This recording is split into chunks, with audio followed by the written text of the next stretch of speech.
untuk syarah Al-Wafi, syarah hadis 40 Imam Nawawi pada petang ini. Ahlan wa sahlan wa marhaban bikum. Salam ukhuwah, salam sejahtera kepada semua. Juga termasuk kepada Yang Berusaha Puan Hajah Rosni Yati Mansur bersama dengan tim Gubernur Iman yang dirahmati lagi dikasihi seluruh pencinta ilmu, muslimin, muslimat yang telah pun sudi mengimarahkan kuliah pada waktu asar pada petang ini walaupun dalam kesibukan masa dalam urusan keluarga dan sebagainya, kita dapat meluangkan masa untuk menimba ilmu bersama dengan Al-Fadil Imam Farid bin Sya'ri pada petang Sabtu yang penuh barakah ini. Selawat dan salam ke atas junjungan Nabi Muhammad sallallahu alaihi wasallam, para sahabat, ahli keluarga baginda serta orang-orang yang mengikuti jejak langkah baginda sehingga hari kiamat. Bagi memohon keberkatan pada kuliah asar kita pada petang ini, marilah sama-sama kita membaca Ummul Kitab yang akan dipimpin oleh Al-Fadil Imam Farid bin Sya'ri bisiril Fatihah. أعوذ بالله من الشيطان الرجيم بسم الله الرحمن الرحيم الحمد لله رب العالمين الرحمن الرحيم مالك يوم الدين إياك نعبد وإياك نستعين اهدنا الصراط المستقيم صراط الذين أنعمت عليهم غير المغضوب عليهم ولا الضالين آمين. Amin ya Rabbil Alamin. Mudah-mudahan keberadaan kita pada kuliah asar pada petang ini mendapat limpahan rahmat keberkatan dan kita dipayungi oleh para malaikat sepanjang kita berada di taman ilmu pada petang ini. Tanpa melengahkan masa, dengan segala sukacitanya dipersilakan yang berbahagia Al-Fadil Imam Farid bin Sya'ri untuk menyampaikan syarah Al-Wafi, syarah hadis 40 Imam Nawawi. Dipersilakan. Terima kasih pengerusi majlis. Assalamualaikum warahmatullahi wabarakatuh. Alhamdulillah nahmaduhu wa nasta'inuhu wa nastaghfiruh wa nu'minu bihi wa natawakkalu alayh wa na'udzu billahi min shururi anfusina wa min sayyiati a'malina. Man yahdihillahu fala mudilla lahu wa man yudlil fala hadiya lahu. Ashhadu an la ilaha illallah wahdahu la syarika lahu wa ashhadu anna Muhammadan 'abduhu wa rasuluh. Allahumma salli wa sallim ala sayyidina Muhammad wa ala alihi wa sahbihi ajma'in. Subhanaka la ilma lana illa ma 'allamtana innaka antal alimul hakim. نوينا التعلم والتعليم والتذكر والتذكير والنفع والانتفاع والإفادة والاستفادة والحث على التمسك بكتاب الله العزيز وسنة رسوله والدعاء إلى الهدى والدلالة على الخير ابتغاء وجه الله ورضائه وقربه وثوابه سبحانه.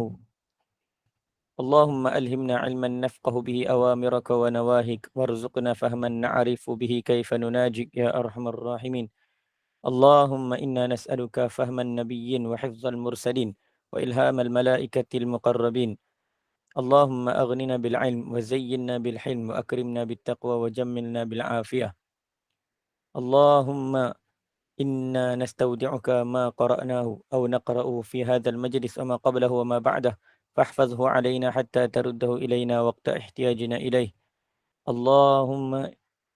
اللهم افتح علينا حكمتك وانشر علينا من خزائن رحمتك يا أرحم الراحمين. رب اشرح لي صدري ويسر لي أمري واحلل عقدة من لساني يفقهوا قولي أما بعد. Alhamdulillah, kita bersyukur kepada Allah Subhanahu wa taala kerana dengan limpah kurnianya Allah Subhanahu wa taala masih lagi memberi peluang kepada kita untuk sama-sama kita duduk dalam majlis ilmu, yang mana dengan kesibukan kita dengan macam-macam perkara yang kita buat ketika cuti ini, maka kita masih lagi diberi peluang. Allah Ta'ala masih bagi kelapangan masa kita untuk duduk dalam halaqah ataupun majlis ilmu. Mudah-mudahan Allah Ta'ala memberi kita peluang ini sampailah bila-bila sehinggalah kita berjumpa dengan Allah Subhanahu wa Ta'ala. Jadi pada petang ini kita masih lagi membincangkan tentang hadis yang ke-17 yang mana ia berkisar tentang ihsan. Sebelum ini kita telah sebutkan tentang binatang-binatang yang dikatakan fawasiq, binatang-binatang fasik, dan juga dari sudut hukum mengurung binatang, menyiksa binatang, dan juga kita telah ceritakan hukum larangan tentang dijadikan binatang tadi sebagai sasaran untuk memanah. Mana benda-benda yang bernyawa tadi dijadikan sasaran, maka hukumnya kat situ haram. Jadi pada perbincangan petang ini kita terus kepada tentang penyembelihan binatang. Yang mana dalam hadis Nabi SAW disebut wa idza zabahtum fa ahsinu dzibhata wal yuhidda ahadukum syafratahu wal yurih dzabihatahu. Dan apabila kamu nak menyembelih binatang kamu, sama ada binatang tu binatang korban ke ataupun binatang akikah ke ataupun selain daripada keduanya, wa idza zabahtum fa ahsinu dzibhah, maka baginda SAW menyuruh supaya kita memperelokkan sembelihan, ataupun kata fa'ahsinu, hendaklah kamu berbuat baik, melakukan kebaikan, hendaklah kamu memperbaikkan. Itu kata arti kata ialah ihsan. Mesti kamu ada ihsan pada binatang yang kamu nak sembelih. Sembelihlah kamu dengan cara yang baik, mana perelokkan sembelihan. Wal yuhidda ahadukum syafratahu, dan hendaklah menajamkan oleh salah seorang kamu akan pisaunya. Wal yurih zabihatahu, dan hendaklah kamu merehatkan sembelihannya. Dan ini adalah bahagian yang terakhir daripada hadis ini. Baginda SAW juga sebut tentang ihsan pada binatang yang nak disembelih. Mana terdapat adab-adab dalam Islam yang mesti dijaga oleh setiap Muslim ketika mana menyembelih. Mana setiap amalan dalam kehidupan kita ini, sama ada amalan yang berbentuk ibadat ataupun amalan yang selain daripada ibadat, maka mesti dibuat dengan mengikut adab dan sunnah baginda SAW. Dengan kita mengikut adab-adab, maka akan terzahirnya ihsan. Bila kita dalam adab, itulah terdapatnya ihsan. Demikian bila mana kita buat dengan ikut adab, ikut sunnah Nabi SAW, maka ianya ada ganjaran di sisi Allah Subhanahu Wa Taala. Mana setiap amalan, walaupun dia bukanlah berbentuk ibadat, seperti mana tidur, seperti kita buang air dan sebagainya, tapi apabila kita ikut adab, kita ikut sunnah baginda SAW, ada ganjaran yang Allah Ta'ala sediakan untuk orang-orang sedemikian. Tapi kalau kita tak ikut adab, maka kita tak akan dapatkan ganjaran. Tetapi begitu juga dalam bab penyembelihan. Dalam bab sembelihan ni dia ada, orang kata dalam ada hukum, ada bahagian fiqahnya. Bahagian fiqahnya ada perkara yang wajib, ada perkara yang sunat. Jadi perkara yang wajib itu tak dapat tidak nak menjadi sahnya sembelihan tersebut, kita kena ikut. Tetapi ada juga adab-adab yang lain yang mana ianya untuk menyempurnakan sembelihan kita, untuk menyebabkan sembelihan kita itu ada ganjaran yang besar. Bukan setakat sah. Hari ini kita buat sesuatu amal, kita bukan sahaja kita nak amal tu dibuat dengan mengikut peraturannya, tetapi kita nak juga ada lebih, ada dapat dia punya tambahan. Jadi untuk tambahan tadi itulah yang kita buat. Kita tambah, kita amalkan sunnah-sunnah dalam adab dan sunnah dalam sesuatu amalan. Begitu juga dalam bab sembelihan. Dalam bab nak menyembelih binatang, sama ada dalam ketika korban ke, ataupun akikah ke, ataupun yang lain-lain ke, maka kita kena juga bawa adab-adab. Mesti raikan adab-adab dalam sembelihan itu, barulah amalan, perbuatan sembelihan itu ataupun amalan penyembelihan itu, dia akan bagi kesan yang baik dalam kehidupan kita. Bukan setakat amalan itu sah, tetapi ianya ada ganjaran yang besar di sisi Allah Subhanahu Wa Taala. Sebab tu dalam kita nak menyembelih pun kena ada adab-adab. Adab-adab itu keseluruhannya adalah manifestasi secara praktikal kepada ihsan dan lemah lembut. Yang mana bila kita raikan adab-adab dalam penyembelihan, maka dengan meraikan adab-adab itulah sebenarnya terdapatnya ihsan dan juga lemah lembut dalam penyembelihan tersebut. Jadi bila kita ikut adab, maka dalamnya ada ihsan. Tapi kalau kita tak ikut adab, kita sekadar untuk supaya ianya menjadi sah sahaja, maka dia sah tapi tidak ada. Kerana ganjaran tu sekadar apa yang diniatkan dia.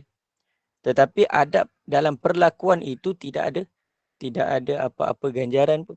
Maknanya dia tak dapat pahala kalau dia buat. Mana kalau dia tak ikut adab, dia tak ada dapat pahala adab yang dibuat. Itu maksud dia. Maknanya perlulah kepada ihsan. Mana dalam kita mengaplikasikan adab-adab itu, maka ianya ada ihsan dan juga lemah lembut. Bila kita menitik beratkan adab dalam penyembelihan, maka di situ terdapatnya ihsan dan juga lemah lembut. Yang mana ihsan dengan lemah lembut ni, bila kata buat ihsan dalam menyembelih, yang mana nak menunjukkan apa? Berbuat ihsan, berbuat pada makhluk ni bukan sahaja pada manusia. Bukan sahaja kita perlu buat baik dengan manusia, bahkan pada binatang dengan binatang pun kita kena ada ihsan. Maka macam sebelum ni kita dah cerita dah bagaimana ihsan pada binatang. Dan Nabi SAW nak bagi tahu, mana buat ihsan ni bukan pada benda yang masih hidup saja. Maknanya bukan benda yang memang kita bukan nak matikan dia. Kita buat ihsan pada dia. Kita bagi tempat tinggal, kita bagi tempat yang selesa, bagi makan dan sebagainya. Itu maknanya buat ihsan untuk mengekalkan hidup. Tapi buat ihsan ni juga dalam nak mematikan pun perlu ada sifat ihsan. Sebagaimana yang sebelum ni cerita tentang orang nak dalam berperang pun perlu bawa ihsan. Nak menghukum dengan hukum yang Allah Taala telah tetapkan pun perlu juga ada ihsan. Dan begitulah juga dalam kita nak menyembelih binatang juga perlu kepada ihsan. Sebab itulah Islam ni dia agama yang syumul, agama yang menyeluruh. Perkara yang sekecil-kecil pun diajarkan oleh baginda sallallahu alaihi wasallam kepada umat. Maknanya benda yang remeh kecil sekali pun itu pun diajar oleh baginda sallallahu alaihi wasallam. Nak bagi tahu agama Islam ni dia detail. Agama Islam ni detail, menyeluruh. Jadi dalam nak menyembelih kita kena ikut adab. Apa adab-adab dia? Maka di antara adabnya ialah menajamkan alat sembelihan sehingga penyembelihan yang dilakukan akan menyenangkan binatang sembelihan. Maksudnya bila kita nak menyembelih, satunya alat sembelihan kita. Parang ke, pisau ke, apa sahaja yang kita nak gunakan untuk menyembelih, maka kita pastikan alat itu tajam. Maksudnya mesti tajam yang betul-betul tajam lah. Janganlah Mana kalau untuk sekejap, sekejap. Kalau untuk potong sayur, dia ada apa, tahap ketajaman dia. Kalau kita nak potong daging, ada tahap ketajaman dia. Jadi bila untuk menyembelih, maka dia perlu kepada yang sangat-sangat tajam. Sebab tu pisau sembelih tak boleh kongsi dengan pisau-pisau lain. Maknanya pisau potong daging yang biasa tak boleh guna untuk sembelih, kecuali kalau dia tajam kan, dia asah betul-betul tajam. Dia tak sama. Jadi maknanya kalau kata pisau tu memang guna untuk sembelih saja. Maknanya orang yang mahir, dia ada pisau dia macam-macam. Ni pisau ni, pisau ni, pisau ni.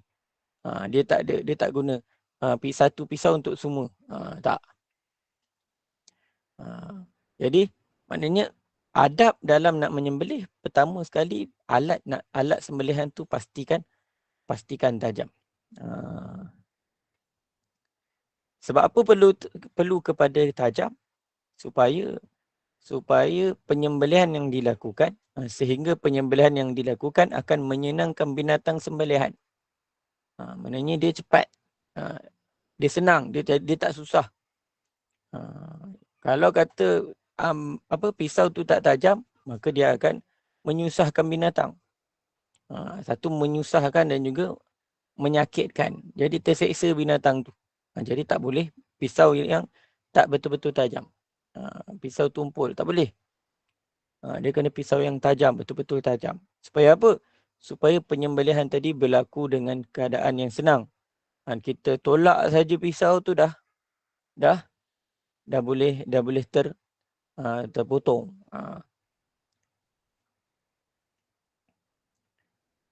Dan juga untuk menyembelih ni pun satu ialah alat tu. Satu lagi, kita orang yang pegang pisau tu pun antara perkara penting juga. Maknanya dia mesti orang yang tak boleh dalam keadaan yang letih. Maknanya kalau keadaan letih, nanti dia tolak pisau tu tak kuat. Satu, dia menyeksa binatang. Satu lagi boleh mendatangkan bahaya juga pada orang yang pegang pisau tu. Sebab apa? Pisau tu tajam. Jadi perlukan tenaga yang cukup untuk menyembelih. Maknanya dia satu kena tidur cukup. Dia tak boleh kata tak cukup tidur. Satu lagi dia mesti dalam keadaan sihat.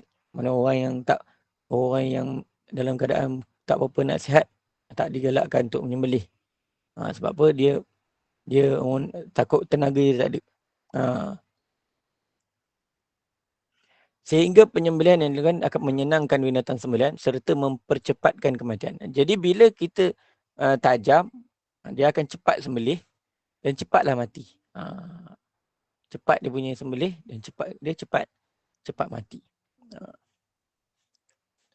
Imam Ahmad dan Ibnu Majah rahimahumallahu taala meriwayatkan daripada Sayyidina Ibnu Umar radhiyallahu anhuma, beliau berkata,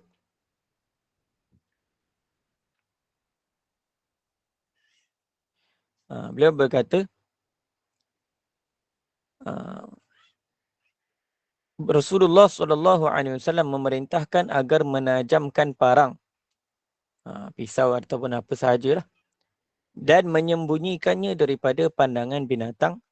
Dan beliau berkata, Baginda SAW bersabda, apabila salah seorang di antara kamu menyembelih, maka selesaikanlah dengan segera.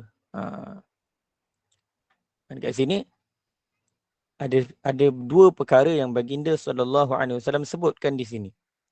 Satu, tajamkan pisau. Dan antara adabnya juga, apabila kita nak menajamkan pisau pun, maka jangan kita tajamkan pisau tu depan binatang tersebut. Maka sebab apa? Dia akan datangkan ketakutan. Dia akan datangkan, orang kata binatang pun dia punya stres, ada dia punya trauma. Jadi jangan kita asah binatang, asah pisau depan binatang. Asah pisau depan binatang yang nak disembelih. Maka itu akan menyebabkan ketakutan pada dia. Jadi binatang ni kita kena, kalau begitu juga, kalau maknanya kalau nak sembelih pun jangan sembelih depan kawan dia yang lain. Jadi sebab binatang tadi dia tengok, dia akan menyebabkan datang tu punya ketakutan. Nanti dia akan datang stres dan sebagainya. Tak boleh. Maknanya nak sembelih, nak sembelih tajam pisau. Nak tajam pisau pun kena sembunyi. Nak tajam pisau pun tak boleh tajam pisau depan binatang. Maknanya kita kena, bagusnya asah pisau tu tak tempat lain. Jangan letak tempat asah pisau tu depan. Tak nak sembelih binatang tu, dia asah pisau depan tu. Tak bagus. Mana tidak beradab lah di situ.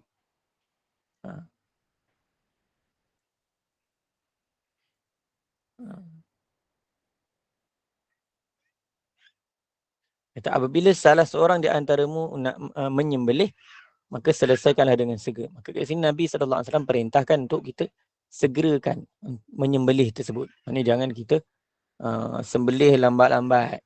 Mana sembelih tu tolak sekali, tolak tarik sekali, dah cukup dah. Tengok mana kalau pisau tu betul-betul tajam, dia tolak, dia tarik sekali je dah cukup dah. Dah putus dah semua urat-urat yang wajib. Yang mana yang perlu yang diputuskan perlu putus, maka itu cukup. Maknanya dia buat dengan kadar yang cepat. Kadar yang cepat. Dan di antara adab-adabnya ialah berlemah lembut dengan binatang yang hendak disembelih. Mana kalau kita nak sembelih binatang, janganlah kita kasar-kasarkan dengan binatang tu. Mana kita tarik hidung dia. Kita tarik telinga dia, kita nak alihkan dia, kita tarik telinga dia. Ataupun kita tarik ekor dia. Maka itu akan menyebabkan sakit. Menyakiti binatang, maka tak boleh. Ataupun mana-mana bahagian yang mana boleh menyakiti binatang tersebut. Jangan kita, kalau kita nak alihkan binatang tersebut, ikat binatang tadi dengan tali pada leher dia, dengan ikatan yang tak menjerut lah. Ikat elok-elok, tarik daripada situ. Jangan kita tarik telinga dia. Mana itu jadi menyebabkan kasar lah pada binatang. Mana dengan binatang kita nak sembelih, kita kena lemah lembut pada dia. Kita kena buat dengan cara yang elok, dengan berlemah lembut. Bila nak bawa ke tempat sembelihan pun kena bawa dengan elok. Dalam Sunan Ibnu Majah daripada Sayyidina Abu Sa'id Al-Khudri radhiyallahu anhu, beliau berkata, Rasulullah sallallahu alaihi wasallam melewati seorang yang mengheret kambing dengan menarik telinganya. Baginda SAW lalu melalui satu orang yang mana sedang tarik kambing dengan telinga. Ini dengan binatang. Jadi dia kasarlah tarik dengan telinga ni. Tarik telinga. Maka Rasulullah SAW bersabda, lepaskanlah telinganya. Ini jangan tarik guna telinga. Jangan tarik telinga dia, nak alih ataupun nak bawa dia, jangan tarik telinga. Lagi-lagi kambing. Kalau lembu ni telinga dia keras, dia besar sikit, itu pun tak boleh tarik. Tapi apatah lagi kalau kambing, lagilah sakit kalau tarik telinga dia. Maka kalau kata heretlah menggunakan bahagian leher. Mana heret maksud apa? Nak tarik dia. Mana kalau kita nak bawa dia daripada kandang ataupun nak bawa pergi tempat sembelih ataupun nak tarik mana-mana pun, maka gunalah bahagian leher. Mana ikat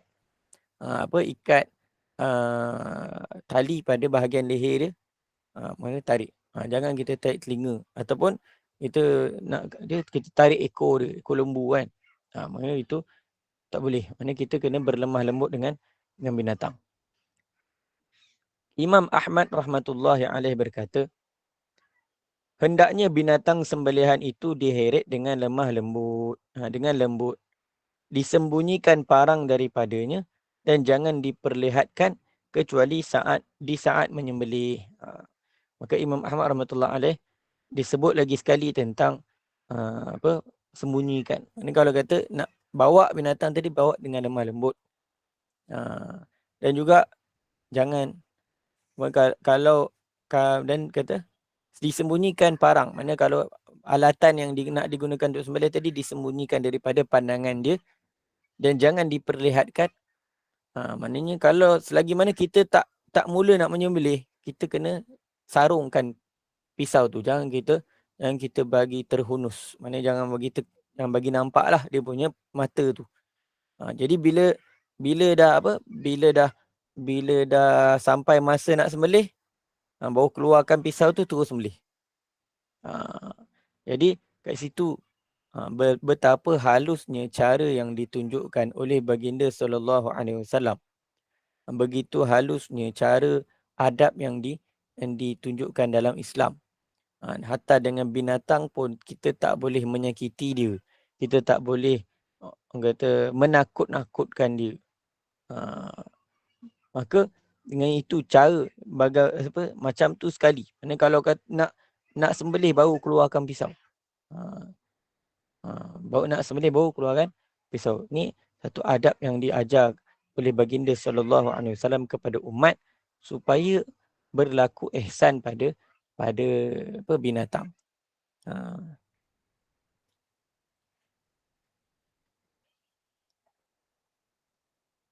Okay. Dan di antara adab dalam yang mana adab ini dia antara perkara yang pentinglah dalam penyembelihan.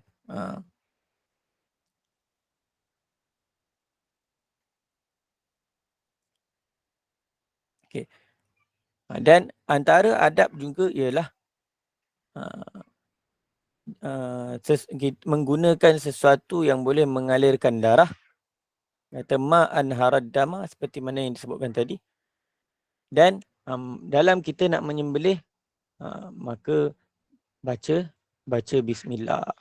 Adabnya ialah kita membaca basmalah.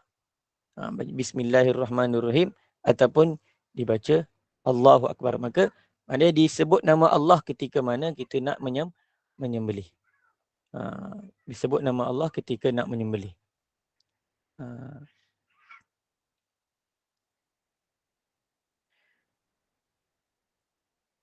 Ini kalau kata benda tajam yang kita nak guna untuk sembelih tu juga antara syarat dia mestilah bukan kuku ataupun tulang. Mana tak boleh guna kuku ataupun tulang. Dan di antara ihsan dalam menyembelih ialah memotong urat darah yang ada pada leher. Iaitu ada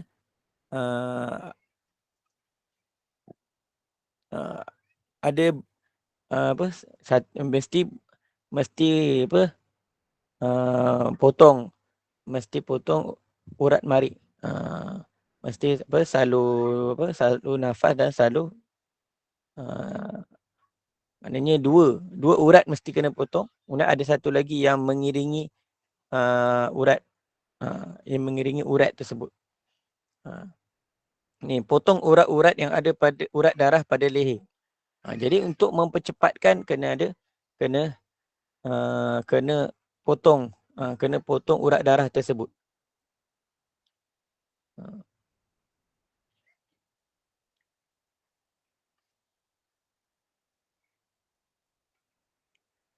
Satu kita potong apa? Hulkum. Maknanya mesti kena potong bahagian halkum dan juga marik.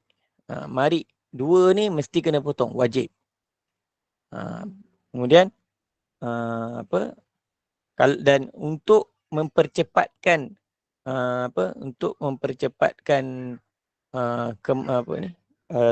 kematian tadi kena potong lagi dua urat. Biasa dua urat tepi. Tepi. Jadi bila potong tu sebab tu kalau lembu dia kena tarik daripada bawah. Dia kena tarik daripada bawah ke atas. Supaya apa? Semua urat-urat ada empat tu warjain. Kata al-hulkum wal mari' wal warjain. Warjain ni ada dua urat yang mengiringi mengiringi hulkum ataupun mari' tadi. Maknanya dia kena potong. Empat urat tadi mesti putus. Barulah dia cepat mati. Dalam Sunan Abi Daud daripada Ibnu Abbas radhiyallahu anhuma dan juga Abu Hurairah radhiyallahu anhu, Nabi SAW melarang daripada menyembelih. Melarang daripada menyembelih binatang dengan cara syaitan.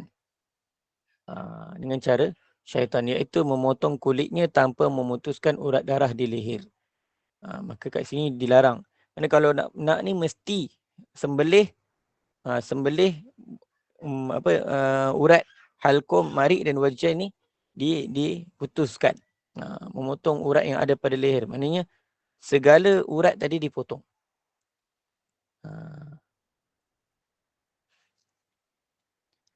Kata qat'ul hulqumi wal mari'i wal warjain fi faurin wahidin. Maknanya dengan segera. Sekali potong. Sekali potong. Itu kalau ada setengah riwayat mengatakan sekali. Ada kata mesti putus selagi mana pisau tak terangkat. Maknanya dikatakan sekali itu pisau tak terangkat.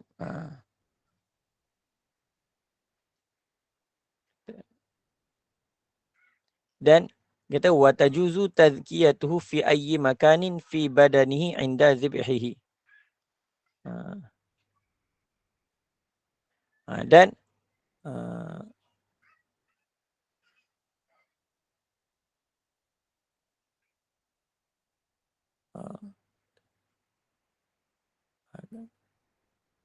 Dan begitu juga ada juga keadaan yang mana tidak boleh contoh kalau kata ada binatang yang naik minyak contoh, tak boleh dah, ataupun dia dah terjatuh dalam lubang.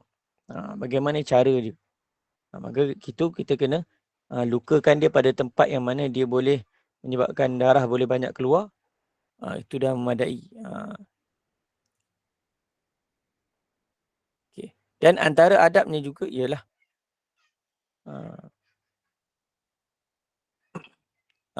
adabnya juga ialah wa minal ihsan alla yaqta'a minha syai'an hatta tatimma zakah. Dan antara adab dalam menyembelih juga ialah contoh kalau kita dah sembelih, jangan kita lapah selagi mana dia tak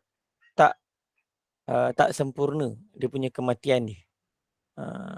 Bila sembelihan tadi dah habis, dah mati dah binatang yang disembelih tadi, barulah kita boleh lapah dia. Dan juga dalam kita menyembelih, adab dalam menyembelih juga tak boleh potong sampai sembelih sampai terputus. Itu mengenai mubalaghah pada sembelih. Contoh dia sembelih ayam sampai tercabut, terputus kepala. Maka itu dia tak boleh. Mana hukum makruh. Hukum makruh. Dia kira merosakkan, atau memburukkan. Kerana ihsan itu dia sekadar putus urat dah. Cukup. Tak perlu potong sampai terputus kepala.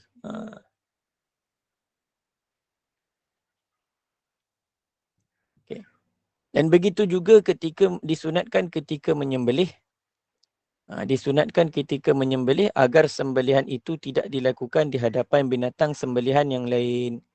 Ini perlu diambil perhatian ketika mana berada kalau ketika mana nak menyembelih binatang korban. Korban kan dia banyak. Jadi tempat yang diikat lembu-lembu tu janganlah terlalu rapat. Sebab apa, kalau terlalu rapat nanti kita nak sembelih lembu yang ni ada sebelah dia lembu lain. Susah sikit. Maka paling bagus dia satu tempat sembelihan, kalau ada mana dibuat tempat sembelihan, yang nak sembelih tadi tak bawa. Maka kita tak sembelih kat tempat dia diikat. Maknanya kita tarik lembu tadi, bawa kat tempat yang disediakan untuk sembelih. Maknanya sebab apa? Supaya binatang yang lain tak nampak. Binatang yang lain tak nampak binatang yang sedang disembelih. Dan juga bila kita nak sembelih, adabkan sembelihan ke kiblat. Maknanya bawa kepala dia hadap kiblat. Kepala hadap kiblat. Jadi orang yang menyembelih pun akan menghadap kiblat. Orang yang menyembelih itu akan hadap kiblat.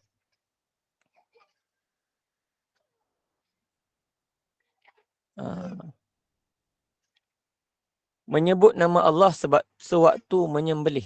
Menyebut nama Allah sewaktu menyembelihnya. Maknanya boleh sembelih sebut Bismillahirrahmanirrahim.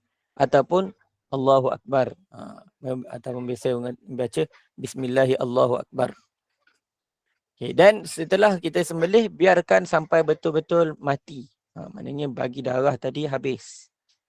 Dan di antara tips supaya daging tadi dia sentiasa elok, mana darah tak tinggal kat daging. Mana bila kita sembelih tadi ialah ketika mana binatang tadi dia menghembuskan nafas. Maknanya bukan waktu dia tarik nafas, waktu dia hembus nafas kita sembelih. Jadi pada ketika itu darah akan cepat keluar. Darah akan cepat keluar. Tapi kalau waktu dia tengah mengerang, dia tarik nafas. Jadi kalau kita sembelih, dia akan menyebabkan daging tadi boleh ada orang kata daging tadi akan cepat rosak. Sebab apa? Ada sisa-sisa darah yang akan melekat pada daging. Jadi antara ni bagi maknanya bila dia lepas nafas tu baru sembelih.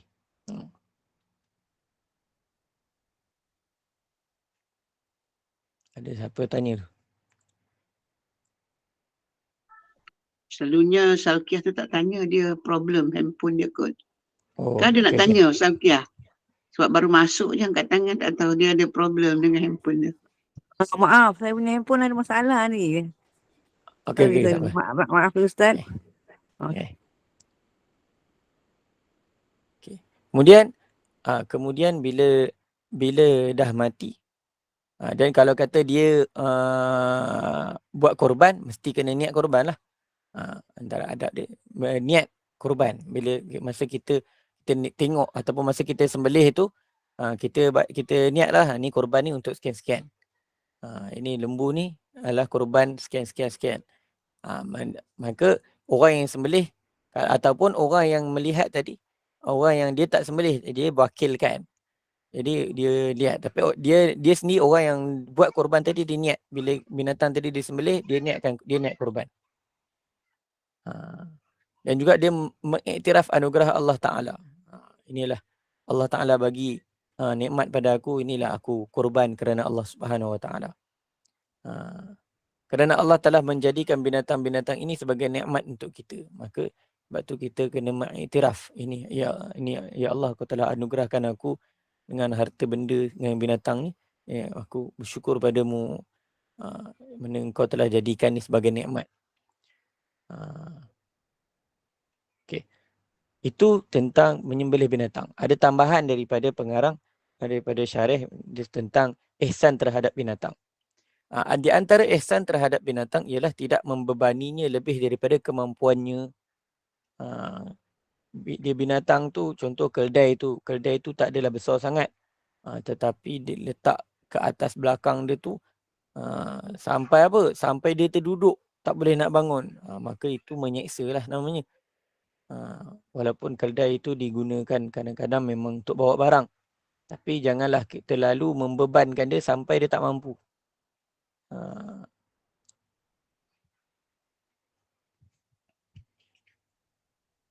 Dan tidak menunggangnya ketika berhenti. Mana kalau kata dia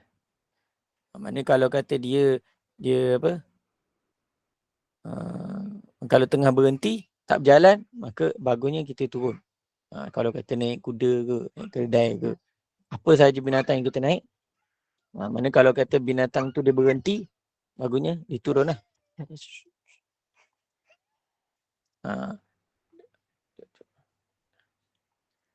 Maknanya antara adab dia lah dengan binatang tadi. Jangan kita biar lama-lama kita duduk atas lama-lama sampai berjam-jam duduk atas keldai, tapi keldai tadi tak berjalan, ataupun atas kuda tadi macam tu tak berjalan. Jadi dia menanggung beban kita. Jadi kalau tak berjalan, bagusnya tak menunggang. Mana kita turun. Kalau kata dia memang tak jalan, kita turun daripada tunggangan tersebut. Kecuali saat diperlukan. Dan tidak mengambil susunya kecuali jika dia jika tidak memudaratkan anak. Mana kalau kata antara ihsan terhadap binatang, contoh binatang tadi dia ada anak dia masih minum susu banyak. Jadi kita tak ambil waktu anak dia nak minum susu. Kecuali tidak memudaratkan. Kecuali kalau kita ambil anak dia masih lagi dapat susu, maka itu tak ada masalah. Ini antara cerita bab ihsan dalam menyembelih binatang.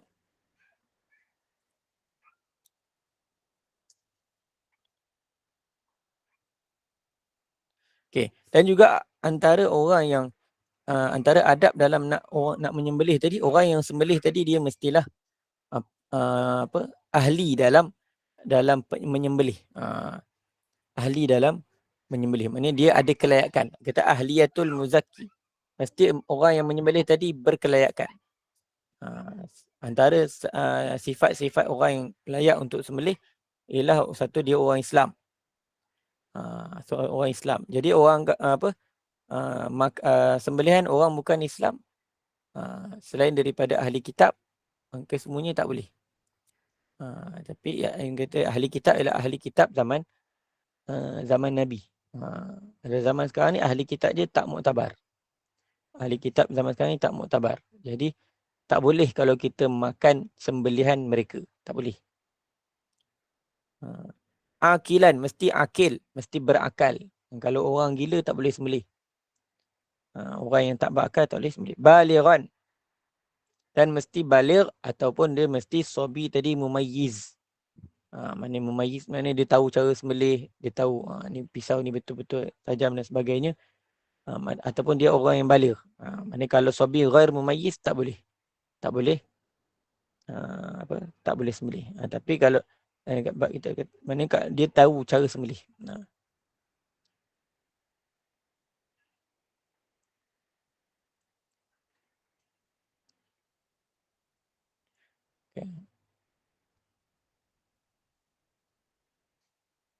Okay.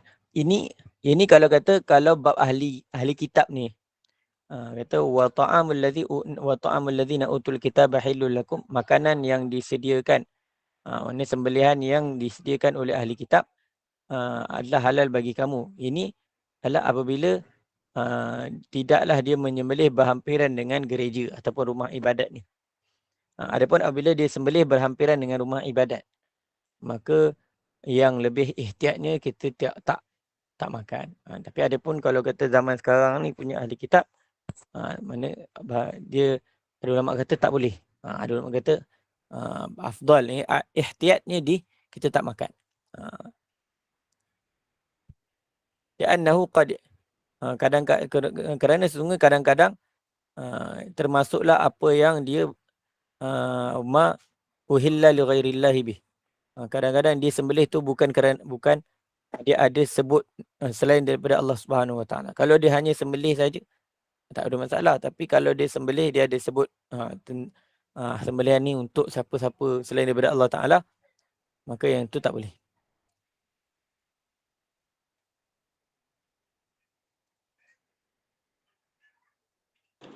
Ni Ustaz, saya nak tanya tu. Kalau misal kata lembu tu kena langgar lagi lori lah, kereta lah kan, anak lembu tu.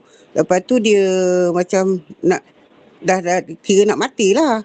Jadi kita nak sembelih tu, kalau biar mati tu kita tak boleh makan. Habis kalau kita niat sembelih tu kerana nak takut dia mati membazir gitu kan. Itu macam mana tu Ustaz? Niat kita nak sembelih kerana kita takut dia mati gitu sajalah. Macam tu. Kita niat macam apa, memang kan Allah SWT, kita niatkan Allah SWT, tapi takut dia mati macam tu. Macam mana tu Ustaz? Okey. Oh, tak faham tak? Okey, dia biasa nak niat okey. Dari sudut menyembelih kalau binatang tadi cedera. Sebab tu ada kata kalau dalam bab sembelihan tu sah ataupun tidak sah. Dalam bab sembelihan tadi, kalau kata binatang tadi kena langgar, dan kita kena tengok dia kena langgar, dia adalah adakah lepas kena langgar tu dah memang nyawa-nyawa ikan. Nyawa-nyawa ikan. Maknanya dia punya hayat, dia tidak ada hayat mustaqirrah. Dia tak ada hayat mustaqirrah. Maka kalau kita sembelih pun memang tak boleh makan. Sebab apa? Sebab dia memang dah nak mati. Kalau kita kata kita tak sembelih pun dia memang akan mati. Dia memang lepas macam itu Ustaz, kaki dia patah. kalau kaki patah mungkin boleh lagi. Maknanya kalau ada kemungkinan dia akan hidup lagi lepas tu. Maknanya dia ada hayat mustaqirrah. Maknanya contoh kalau kata dia kepala dia pecah, masih hidup lagi tapi dia punya tu memang dah nak mati lah. Jadi dia mana dia tak boleh bangun dah apa semua, memang kita tengok dia nak mati. Yang tu tak boleh lah. Jadi sebab dia tak ada hayat mustaqirrah. Tapi kalau contoh kalau kata dia kena langgar, kaki dia patah. Cuma kalau kata binatang yang patah kaki ni, dia boleh je kalau dia masih hidup, dia hidup macam biasa. Tak ada masalah kalau kita nak sembelih dia. Cuma kita tak boleh niat korban lah. Sebab apa? Tak cukup syarat. Nak buat korban ke akikah ke tak cukup syarat. Kalau setakat kita sembelih, kita nak makan, tak ada masalah. Sembelih baca bismillah je lah. Maknanya dia kalau setakat patah kaki yang memang dia tak adalah tanda-tanda nak mati tu tak ada. Maknanya dia masih lagi boleh hidup. Cuma dia dia kaki dia patah je. Ni macam ni Ustaz, misal katalah hari lembu tu dah 2 tahun lebih. 2 tahun lebih tu kita dah boleh lah kalau nak buat korban kan apa Ustaz kan. Itulah saya cakap, misal kata dia kena langgar tu patah kaki, memang tak boleh lah patah kaki tu dah, kalau dia hidup pun dia memang tak sempurna lah kan. Macam gitu kita tak boleh nak buat akikah ke apa semua tak boleh lah Ustaz. Macam tadi dah cacat kan. Kalau misal kata dia kata gesek ke apa semua, dia boleh macam tak cacat, kita boleh dalam tu kita sembelih, kita boleh buat macam akikah ke, boleh kan Ustaz kan? Dia 2 tahun lebih, dia dah cukup syarat lah kalau kita nak buat akikah 2 tahun lebih ke apa semua, dah ada urut ke tanduk. Kalau misal kata dia macam tu lah, tapi dia tak mencacatkan, macam kata dia kena langgar tak cacat ke apa semua, dia boleh bangun, boleh apa tu, itu macam kita sembelih, kita boleh kita nak akikah ke Ustaz? Maknanya kalau tak cacat, tak ada masalah. Tapi kalau dah patah kaki tak boleh lah Ustaz. Dia dah cacat kan? Dia cacat tak boleh. Mana tak boleh nak jadi akikah ataupun korban lah. Dia hanya kalau nak sembelih biasa, makan tak ada masalah. Boleh. Yelah. Tapi kalau misal kata dia tak cacat, dia misal kata dia tanu tu dia ialah dia macam dia pening-pening gitu je, apa semua itu, kalau macam kena sondol gitu je, kita boleh buat akikah Ustaz dalam keadaan tu. Yalah, pada sayang kan pada itu kan sembelih kita ni akan akikah kan. Kalau seekor lembu, kalau misal kata seekor lembu tu dia apa kan? Boleh. Kalau dia pening-pening tapi dia boleh hidup balik apa semua tu tak ada masalah, boleh je buat. Yalah. Okey lah Ustaz, terima kasih banyak. Okay, kita habiskan sikit lagi. Penutup kepada hadis 17 ini ialah syarih, iaitu orang syekh yang mensyarahkan hadis ini meletakkan satu lagi yang terakhir ialah kesimpulannya dalam hadis ni perlunya ada ihsan dalam setiap amalan. Tak kisahlah apa sahaja amalan pun mesti bawa ihsan. Mesti ada ihsan. Mesti buat dengan cara yang terbaik. Di samping perkara-perkara yang telah disebutkan di atas, hadis ini juga merupakan salah satu daripada prinsip penting dalam Islam. Maksudnya ihsan ini, dia tak kisah buat ihsan tu macam mana sekalipun. Maksudnya setiap amalan yang kita buat, kita kena buat dengan cara yang terbaik. Setiap apa yang kita buat, kita kena buat dengan cara yang terbaik. Itulah yang diajar oleh baginda sallallahu alaihi wasallam. Yang mana ia merupakan satu prinsip yang penting dalam Islam. Kerana ia merupakan seruan kemuliaan daripada Nabi sallallahu alaihi wasallam supaya berihsan dalam setiap amal. Jadi apa saja kita nak buat, benda kecil ke, benda besar ke, kita mesti letakkan ihsan dalam amalan tersebut. Kita nak bercakap dengan orang, kena ada ihsan. Kita nak melayani tetamu, kena ada ihsan. Kita nak apa sahaja perkara yang kita buat, nak bela binatang, nak buat amalan-amalan, dalam contoh dalam semayang perlu ada ihsan. Maknanya ihsan dalam semayang tu ada dua lah. Satu ihsan yang kita sebut tu dari sudut tasawufnya, an ta'budallah ka'annaka tarahu fa illam takun tarahu fa innahu yarak. Dan juga dalam amalan, dalam perbuatan semayang itu pun kena ada ihsan. Maknanya kena ihsan lah melakukan, memperelokkan amalan, mendatangkan amalan tadi dengan cara yang terbaik. Mana perlu kepada ihsan dalam setiap amalan. Itu yang disarankan, yang disuruh oleh baginda sallallahu alaihi wasallam. Jadi faedah daripada hadis ini, antaranya juga ialah dalam hadis ini ada galakan untuk bersifat rahmah. Sentiasa ada sifat belas kasihan dan syafaqah pada binatang. Haiwan ni semua benda lah. Semua binatang, kata hayawan ni termasuklah juga manusia.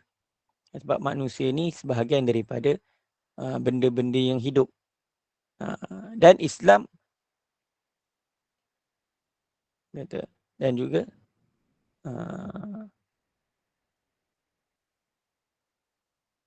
yang mana dan juga yang kedua ialah larangan daripada menyeksa menyeksa orang.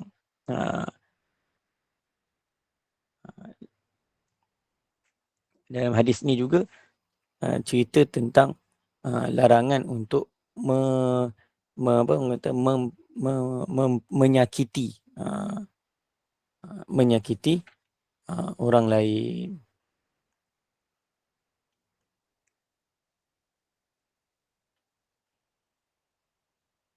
Mana larangan daripada mengelar-ngelar manusia walaupun selepas dia mati, kita kelar dia pun tak boleh. Wallahu a'lam. Ada ada soalan? Ada nak buka soalan ke, boleh ke Ustaz buka satu soalan ke dua ke? Boleh? Boleh insya-Allah. Okey, silakan kalau ada jemaah yang ingin mengajukan sebarang soalan berkaitan dengan penyembelihan binatang pada petang ini, silakan. Ataupun dah ni, okey, admin. Assalamualaikum Ustaz. Assalamualaikum Puan Akia. Ustaz, saya sering setiap kali Hari Raya Korban kan, pergi tengok penyembelihan di Surau Nurul Ikhlas tu. Sebab saya karya kat situ dan pernah juga pergi ke Masjid Al-Qudus, tapi tak pernah tengok penyembelihan kat sana. Di Surau Nurul Ikhlas, makcik tengok kan dia orang sebab banyak kan lembu, dia orang ikat tu dekat-dekat Ustaz. Dia dekat-dekat. Jadi semasa dia buat sembelihan yang seekor ni, yang sebelah tu nampak. Jadi dia pun macam takut tau. Dia macam nak lari gitu. Jadi kita pun kesian. Sebenarnya kita tak boleh kesian kan Ustaz. Macam mana tu Ustaz, boleh tak ada tak cara lain untuk supaya lebih baiklah cara untuk menjaga binatang-binatang tu. Terima kasih Ustaz. Okay. Macam yang pengalaman yang masa di masjid saya, di Masjid Al-Qudus, maknanya kita pun dalam mesyuarat pun kita memang bagi tahu pada petugas, setiap lembu yang kita nak sembelih, kita kena ada orang yang pegang canvas. Mana ada orang pegang canvas, ni setiap macam tu. Setiap lembu tu bila nak sembelih, dia akan tutup daripada pandangan binatang yang lain, lembu yang lain. Nah itu salah satu sebab kita dekat-dekat kan. Kita nak ikat tu dekat-dekat. Jadi kita akan hadang dengan kanvas lah. Kiri kanan. Jadi memang lembu yang belah sini dengan sini tak nampak lah. Tu sebahagian daripada cara dia lah. Yang paling bagus ada setengah-setengah tempat memang dia dah ada dah. Tempat sembelih dia kat situ. Jadi tapi yang tu pun perlu kepada tenaga lah. Sebab apa nak bawa lembu tu. Setiap lembu tu nak kena bawa kat situ. Jadi kalau tempat yang mana orang yang handle tu ramai, yang tu senang lah. Tapi kalau jenis tak ada ramai yang handle, nak ngangkut satu-satu pergi tempat nak sembelih tu, itulah cara dia. Mana kena ada orang yang hadang lembu yang nak disembelih tadi. Sepatutnya begitu kan Ustaz. Jadi kita boleh sarankan lah kepada ahli jawatangkasa kat sana, insya-Allah Ustaz. Terima kasih Ustaz tau. Okey, Puan Rafiah ada ke nak tanya soalan tu, ada angkat tangan? Assalamualaikum Ustaz. Satu lagi nak tanya, boleh ke? Assalamualaikum. Boleh insya-Allah. Berkenaan dengan kekah. Sekarang ni ada melalui online lah. Ada yang buatkan kekah, ibadah kekah anaknya dekat Mekah melalui online lah kan. Apakah okey macam tu ataupun lebih afdal buat kat tempat sendiri ataupun buat cara tu? Dia lebih bagus, mana afdal kalau kata untuk akikah ni, orang yang nak buat akikah tu dia yang sembelih sendirilah. Tapi oleh kerana tak semua orang yang mampu untuk sembelih sendiri, maka dia boleh wakilkan kepada orang yang boleh menyembelih itulah. Cuma nak buat akikah ni dia tak tertentu kepada mana-mana tempat. Dia tak tertentu pada mana-mana tempat. Jadi boleh nak buat kat mana-mana pun. Cuma paling bagus kita buat kat tempat kita lah. Jadi kita masak bagi makan orang yang ada kat tempat kita. Mana cuma sikit kita bagi pada fakir miskin makanan tersebut. Yalah kalau dibuat kat Mekah maknanya tak ada merasa lah orang sini kan. Cuma dia mewakil cuma dapat sijil dan dia tunjukkan hari yang persembelihan tu. Itulah. Boleh lah juga ya Ustaz. Boleh, tak ada masalah. Asalkan dia memang buat tu, dia melaksanakan akikah tu lah. Sebab dia kata pun buat kat sini tak ada pembantu, tak ada pengelola, macam sibuk sikit lah kan. Nak harap apa pun dah tua-tua tak larat nak uruskan. Lepas tu dia ambil apa tu? Dia kata macam tu lah, melalui online dia kata dia buat macam tu. Tak apa ya? Tak ada masalah, okey. Maknanya cuma kita kena pastikan kalau kita buat yang jenis online ni, satu memanglah dapat sijil, tapi kita kadang-kadang ada setengah-setengah tu dia ada jenis sindiket ni. Jadi dia tak tunjuk sembelih tu dengan nama tu. Tapi dia tunjuk video, dia sebutkan nama anak tu. Dia sebutkan nama anak tu. Kalau yang tu okey. Ada setengah tu dia tunjuk binatang tu dah kena sembelih, lepas tu dia tunjuk nama macam tu. Dia tunjuk sedang sebut nama anak tu. Maknanya kalau video tu tak ada masalah, okey lah. Maknanya dia buat betul lah. Sebab ada setengah-setengah yang banyak lah yang kata sindiket ni. Dia ambil gambar, ada letak nama tu, gambar binatang yang dah kena sembelih. Gambar je. Jadi kadang-kadang gambar satu gambar tu dia guna berapa nama orang punya.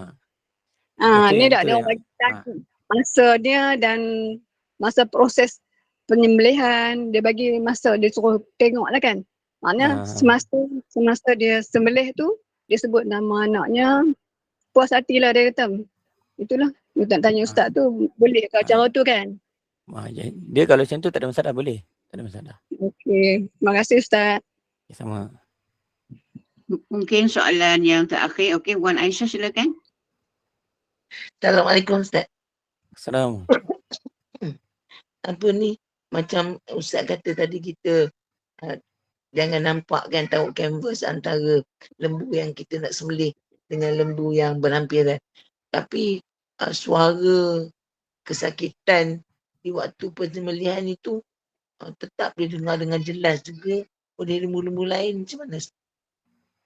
Yang tu kadang-kadang benda tu susah sikit nak elak. Tu yang kata kalau bagus memang ada tempat sendirilah. Ada tempat tu kita lembu lain tak nampak benda tu. Jadi kalau bab suara tu memang kita tak boleh nak, dia jangan nampak. Di mana sebenarnya yang paling tu ialah jangan bagi dia nampak. Kalau setakat dengar apa semua, dia tak ada dia kurang sikit dia punya efek dia tu. Tapi kalau dia nampak tu yang kadang-kadang menyebabkan dia stres. Terima kasih Ustaz. Kita kesian kat dia kan Ustaz. Kesian. Kita kesian tak boleh makan orang kata. Yelah, selalu je dia orang buat nampak tau. Kita macam tak sampai hati nak tengok. Betul.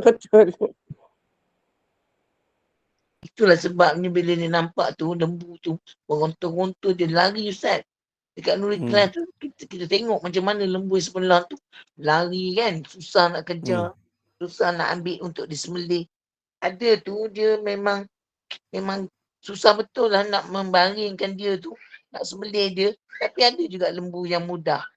Betul tak Ustaz? Ada boleh dikatakan kalau kita syak lah lembu yang susah gagal nak disembelih tu macam ada masalah tentang keuangan ke, tentang apa tu, cara mereka membayar ke dan sebagainya Ustaz.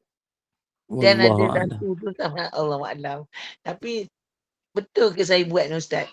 Saya pernah buat korban seekor kerbau lah di Malaysia pula. Di Pahang kami lebih banyak kerbau daripada lembu. Jadi untuk saya sekeluarga 7 orang tu cukuplah 1 ekor kerbau. Sebelum disembelih tu saya pergi, orang kata itu kerbau kita kan. Saya pun pergilah dekat dia. Dia tu binatang tapi saya tetap buat macam manusia Ustaz. Saya beri salam kat dia. Saya cakap dengan dia, redhakan jangan susah untuk disembelih kan. Redhakan untuk kami sembelih kamu sebagai korban. Saya ceritalah dengan dengan dia tu. Tapi Ustaz, keberkesanan yang saya nampak, dia menyerah diri lah Ustaz. Senang dibaringkan, senang, tak ada meronta-ronta Ustaz. Tapi saya buat cara macam tu lah. Dan berkali-kali bila saya buat korban, itulah cara saya buat Ustaz. Dan saya nampak lembu yang nak disembelih tu memang tenang. Adakah cara tu betul ke Ustaz? Dia mungkin termasuk dalam salah satu daripada itulah, mana berlemah lembut dengan binatang yang nak disembelih tu. Ihsan tu maknanya ya. Terima kasih Ustaz. Wallahu a'lam. Okey, mungkin tu je soalan. Jadi kesimpulannya kepada pihak surau, pihak masjid yang nak adakan penyembelihan binatang-binatang tumpang korban ini, perlulah ada ada macam kursus ataupun pemberitahuan khas ataupun dengar hadis 17 ni kan Ustaz kan. Kalau dia dengar hadis 17 ni tentang ihsan dan sebagainya, saya rasa perkara-perkara yang disebutkan tadi itu tak berlaku. Walaupun kadang-kadang memanglah kalau setengah tempat tu dia tidak ada tempat khas sebab kawasan sempit. Lepas tu lembu pula banyak pula sampai berbelah-belah ekor. Jadi susahlah. Tapi setengah tempat tu dia memang ada buat tempat penyembelihan di simen elok-elok macam boleh baringkan lembu. Maknanya di tempat saya lah, di surau saya di Perak lah. Sebab surau saya tu dia memang ada buat tempat untuk sembelih dia memang simenkan tempat tu, buat lubang jadi air darah-darah alur tu terus masuk ke parit. Jadi lembu-lembu tu dibawa seko-seko lah, taklah tunjuk dekat-dekat kan. Jadi kita harap perkara ini dapat diselesaikan ataupun mungkin Ustaz sebagai imam satu di Masjid Kudus tu bolehlah dengan surau Nurul Ikhlas kan di bawah surau tu di bawah karya masjid kan. Mungkin boleh adakan kursus sebelum korban insyaAllah. Jadi Alhamdulillah kuliah kita berakhir, kuliah asal kita pada petang ini bersama dengan Al-Fadil Ustaz Farid Syari, Imam Satu Masjid Al-Qudus, Seri Kembangan. Alhamdulillah tajuk kita tadi Syarah Al-Wafi, Syarah Hadis 40 Imam Nawawi, hadis ke-17, iaitu masih berkisar lagi tentang ihsan penyembelihan binatang. Jadi tadi kita dengar ada adab serta sunnah-sunnah yang mesti kita jaga waktu penyembelihan, kemudian sebab dia ada ganjaran dari Allah selain daripada sah, tapi kita ada dapat tambahan-tambahan pahala. Jadi semuanya perlu ada ihsan dalam setiap amalan yang kita lakukan dengan cara yang terbaik. Semoga ilmu yang disampaikan pada petang ini begitu bermanfaat untuk kita tentang penyembelihan binatang yang berkisar tentang ihsan tadi. InsyaAllah kita akan sambung kuliah kita pada minggu depan insyaAllah. Terima kasih kepada para jemaah.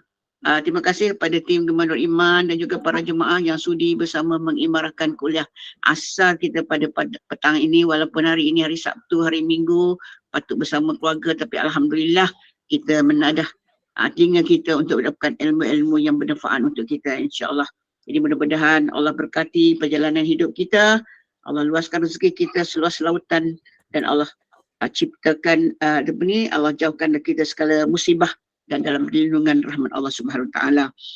Malam ini saya maklumkan tentang kuliah kita pukul 8 malam, kuliah Riyadus As-Salihin bersama Al-Imam Wan Abdul Halim bin Mat Yusof pukul 8 malam, dan kuliah Isya begitu rupanya kisah Nabi Adam dan bacaan Al-Mu bersama dengan Al-Fadil Ustaz Muhammad Khairul Fahmi Mun Anwar, itu kuliah Isya 9.15 malam. Jadi teruskan bersama dengan kuliah-kuliah kita pada Maghrib dan Isya nanti. Dan sebagai penutup tirai, sekali lagi dipersilakan yang berbahagia Al-Fadil Ustaz Farid Syari untuk menutup kuliah dengan tasbih kafarah dan surat Al-As, dan sudahi dengan wabillahi taufik. Wassalamualaikum warahmatullahi wabarakatuh. Subhanakallahumma wa bihamdika asyhadu an la ilaha illa anta astaghfiruka wa atubu ilaik. Bismillahirrahmanirrahim. Al-'asri innal insana lafi khusr illa alladhina amanu wa 'amilus salihat wa tawassaw bil haqq wa tawassaw bis sabr. Assalamualaikum warahmatullahi wabarakatuh.